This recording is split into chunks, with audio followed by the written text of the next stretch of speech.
Ever ever seen like a family just completely fall apart, Yeah. you know, Oh, yeah. and feel that energy, right? Like those shock waves that just ripple out and shake up, especially the kids, you know what I mean? That's palpable. Absolutely. Totally. And what if someone chooses to chase after happiness, which is, something we all want, but it ends up like casting this massive shadow over the next generation, their kids. Hmm. Could it be could it be that sometimes sticking it out, toughing it out in a difficult situation, even if it feels like you're drowning, could be the less harmful thing for your kids? Tough question. Yeah. Really makes you think, right? It does. Welcome to the Lonely Star. Yes. Today we're diving deep into something super personal and honestly pretty controversial. Hmm. Ripple effects, those long-term effects that divorce can have on kids. Right. We're going to look at how this one huge life event Yeah. can shape their ability to like form healthy relationships as adults, really lasting ones. The kind we all crave, in a way. Absolutely. And to guide us to really, really break this down, we're turning to Judith Wallerstein's work, Oh, fascinating. her California Children of Divorce study. This thing, it's massive. It kicked off back in 1971, followed a whopping 131 children from 60 families going through divorce, all in Marin County, California, Okay. for 25 years, a quarter of a century. Wow. Talk about dedication, right? Serious commitment. But crucially, they had a control group, too, families that stayed together. So we can really compare and contrast, see the differences. Right, right. Essential for a robust study. Now, I know this study is zeroed in on middle-class white families in one particular area, Uh-huh. but the insights it throws up, Yeah. they are huge for everyone out there. You really think so? Absolutely. So important to think about. Okay, I'm intrigued. Before we get too deep into the findings, though, Mhm. I think it's worth taking a step back. Thinking about the world that Wallerstein was looking at when she first started this whole thing. Yeah, good point. Like, set the stage, right? Exactly. So around 1960, divorce rates in America, they just exploded. Tripled. Tripled. Wow. That's a massive jump. Huge. And it makes you wonder what was going on back then that could lead to such a dramatic shift. Right. What changed? Well, for one, there was this move away from traditional religion. People Mhm. started questioning, the old ways of thinking about marriage, commitment, all that. Interesting. So a shift in values, maybe. Exactly. And there was this growing focus on the individual, people wanting to fulfill their own needs, their own desires, which, on the one hand is great, but it also kind of led to this sense of fragmentation in society, people becoming more isolated, less connected to those traditional support systems. What's that term? Atomization. Yeah, atomization, exactly Yeah. that. And then, of course, you had more and more women entering the workforce, which was amazing, for women's rights, but it also really shook up those traditional family roles. Yeah, absolutely. Like, who takes care of the kids? Who brings home the bacon? All those fundamental questions get thrown up in the air. Exactly. And then there's this thing called the egalitarian ratchet effect. You ever heard of that? I have, but refresh my memory. So it's this idea that society is constantly pushing for more fairness, more equality in relationships. Right, which is a good thing, right? Yeah, absolutely. But it also means that expectations are constantly rising, and if those expectations aren't met, well, it can lead to conflict, to dissatisfaction. And then you throw in the fact that people were generally getting wealthier, and that sometimes messed with societal values too. It's all connected. Fascinating how all these threads intertwine. It is. It really is. Mm. Okay, so we've got this backdrop of massive social change, right?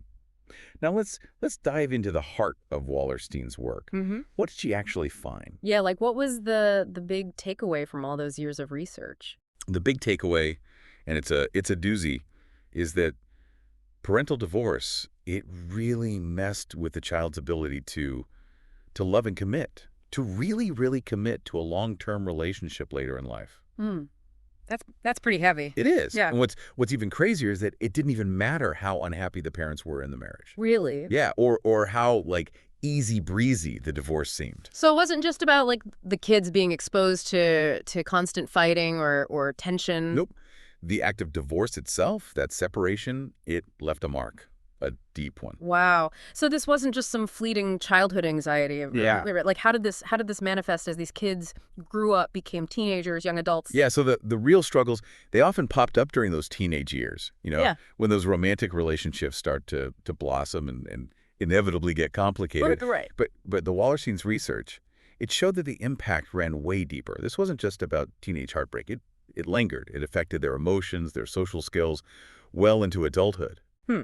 You mentioned earlier a haunting fear, right? Something that stuck with these kids even as they were like trying to launch their own adult lives. Right, exactly. Many of these young adults, they carried this deep, gnawing fear that they were like doomed to repeat their parents' Oh, mistakes. wow. Yeah, to fail in their own So relationships. like a self-fulfilling prophecy almost. In a way, yeah. And this fear, it wasn't just a fleeting thought. It was this heavy weight on their shoulders. Holding them back. Yeah, sometimes for a decade or more. Imagine that.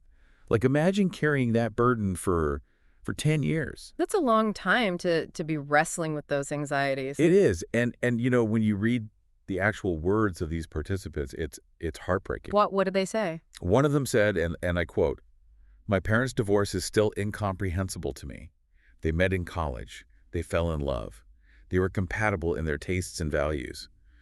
So what is to keep the same fate from happening to me?" Right, like if it could happen to them, to seemingly perfect parents, then what hope is there for me? Exactly. And another one said, "I'd love to get married, but I'm sure that I jinx it." Wow.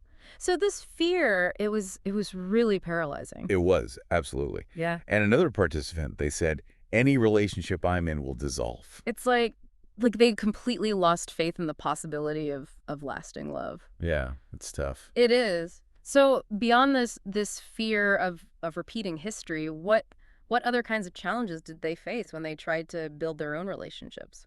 Wallerstein found that they really struggled with some of the basics, the give and take of living with someone day in, day out. Right, the compromise, the negotiation. Exactly. Dealing with differences of opinion, Yeah. not always seeing eye to eye, Which is inevitable in any relationship, right? of course. And then finding healthy ways to resolve conflicts. These are all skills that a lot of us, we kind of learn naturally growing up in a family where things are relatively harmonious. Right, you see your parents doing it and you kind of absorb it. Exactly. But for these kids, it was a much bigger hurdle. Okay, so the study followed them into adulthood, right?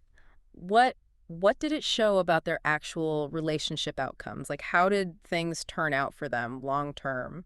Well, but by the time they hit their 30s, it was a mixed bag, honestly. Mm. 60% of the women and 40% of the men, they had managed to build pretty solid, lasting relationships, even fulfilling sexual relationships. Mm.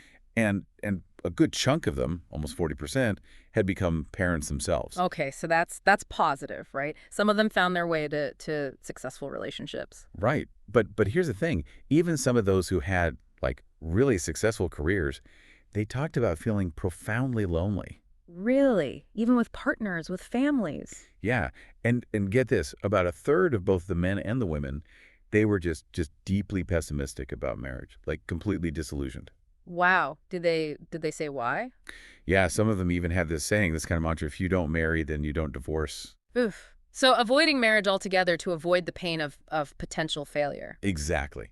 And most of them, they still wanted that connection, that lasting love, but they were terrified of screwing it up, Yeah. of ending up like their parents. Right, like carrying that baggage from their childhood. Exactly. Yeah, So yeah, it's a complex picture. it is. Now, how did the control group, those from intact families, how did they compare to all this? Oh man, the contrast is striking. So the folks from the control group, even the ones who said their parents' marriage wasn't like picture perfect, they still had this hope about finding their own happy ending.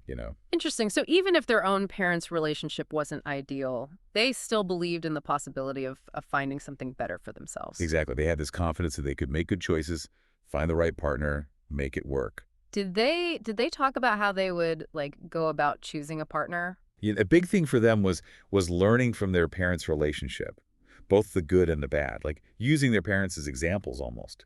One guy even said, "I didn't want a volatile lady like my mom." Makes sense, right?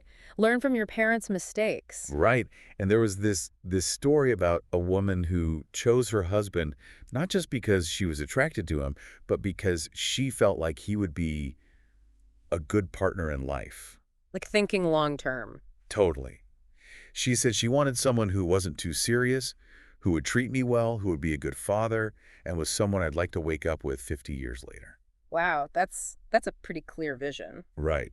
And it's interesting because that kind of long-term thinking that looking to your parents as a model, it seemed to be missing for a lot of the folks from the divorced families. Right, right. They didn't have that same kind of blueprint, that sense of what a healthy, lasting relationship could look like. Exactly. So it's not just about their attitudes, Yeah. their outlook. It also shows up in the actual numbers, the statistics. Oh, right. You're talking about marriage rates, divorce rates, all that. Yeah, yeah. So Yeah. by the end of the study, 60% of the folks from the divorce group, they had gotten married. Okay. But in the control group, Mm. 80% had tied the knot. Yeah. And in the general population, for people their age, it was 84%. So they were significantly less likely to get married in the first place. Yeah. And then when you look at the folks from the divorce group who did get married, half of them did it before they turned 25. Okay. And of those early marriages, 57% ended in divorce. Oof. That's a high number. It is. But in the control group, only 11% got married before 25. And of those, only 25% got divorced. Wow. That's a huge It difference. is. It really highlights those ripple effects, Yeah, absolutely. Yeah. Now, you mentioned earlier that men from divorced families, they seem to have a particularly rough time. They did. It was really tough to see. Hmm. A full 42% of them, they had never married or even lived with a partner for more than 6 months. Wow, compared to, what was it, 6% in the control group? Yeah, 6%. And half of those single men from the divorce group, they were living these sad, isolated lives. That's heartbreaking. It is. There was this one story about a guy who would skip dinner altogether rather than eat alone. Can you imagine? Oh man. That's rough. It is. And so many of them had like this one really bad experience with first love, and it shut them down completely. They wouldn't date, wouldn't even try for years. It's like they got so burned they just gave up. Yeah, and a lot of them they didn't seem to get how relationships work. They were Yeah. passive, didn't really understand their partner's needs. Like they missed out on some key lessons along the way. Right. So Wallerstein's study, it ended in the late 90s, right?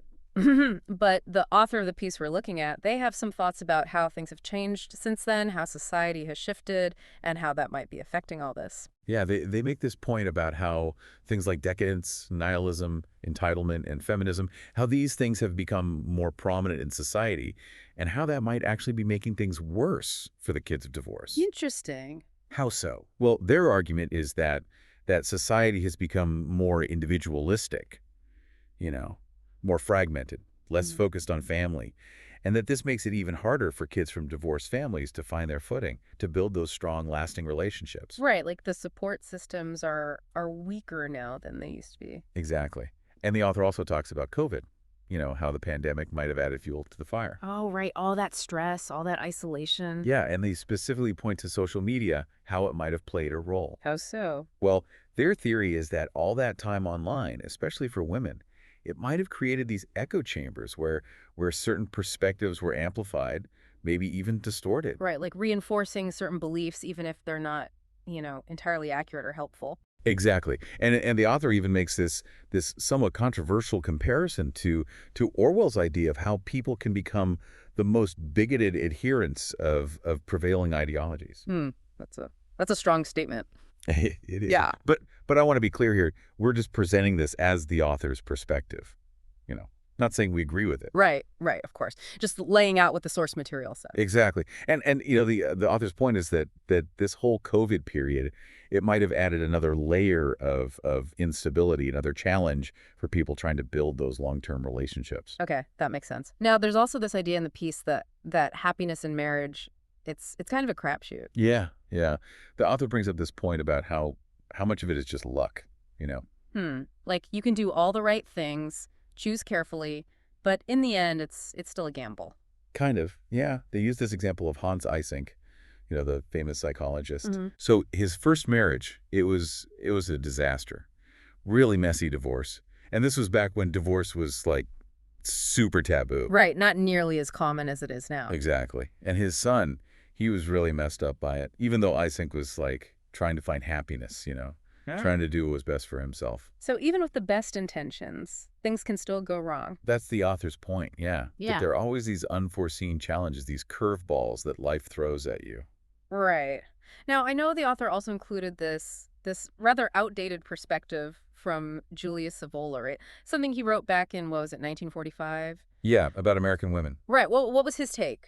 Well, let's just say his views are pretty offensive by today's standards. Yeah. He basically said that American women, they lack any kind of deep sexual feeling, and that they're only interested in material things. Like their relationships are just transactions, sex for money, basically. Wow. That's pretty harsh. Yeah, and he also claimed that American divorce laws are totally biased in favor of women, so they're more likely to just ditch their husbands if they see a better opportunity. So he's painting a pretty negative picture of American women and the whole divorce system. He is. And again, we're just presenting this as a historical viewpoint that was in the source material. Yeah. We definitely don't endorse any of that. Right, of course. Just trying to be comprehensive in our presentation of all the different perspectives. Exactly. So as we wrap up here, what's the main message of this piece, especially for folks who might be considering divorce, with kids involved? The big takeaway, the one the author really hammers home, is that if you're in a rough marriage, but you've got kids, you really, really need to think long and hard about the potential damage that divorce could do. Right, like weigh the costs, the long-term consequences. Exactly. And they argue that unless there's, serious abuse happening, sticking it out, staying together until the kids are grown, might actually be the lesser of two evils. So they're basically saying that divorce, it can create this cycle of dysfunction, this generational curse almost. Yeah, that's the idea. And they're really critical of no-fault divorce laws, Right. especially when kids are involved. They point out that women initiate most divorces in America, and they're worried that society kind of encourages this without really considering the impact on the children. Right, like maybe we need to be having a more nuanced conversation about all this. Absolutely. And the piece ends with this really powerful statement.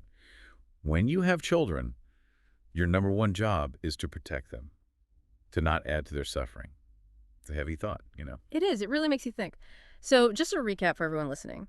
What we've learned from Wallerstein's research, as presented in this source, is that kids who go through their parents' divorce, they might face some serious, long-lasting difficulties when it comes to building their own healthy, committed relationships as adults.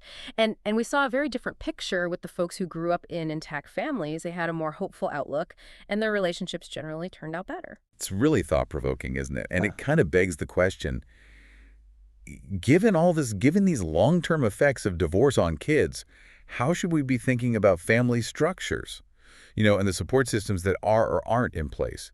What can we do to protect these kids, even when divorce seems like the only option? It's a tough question, but one we need to be asking. Keep asking questions, keep digging, keep learning. Sometimes the truth is stranger than fiction. Thanks for joining us for this deep dive into The Lonely Star. We hope you found it insightful. And we'll see you next time. See you next time. Bye. Bye-bye.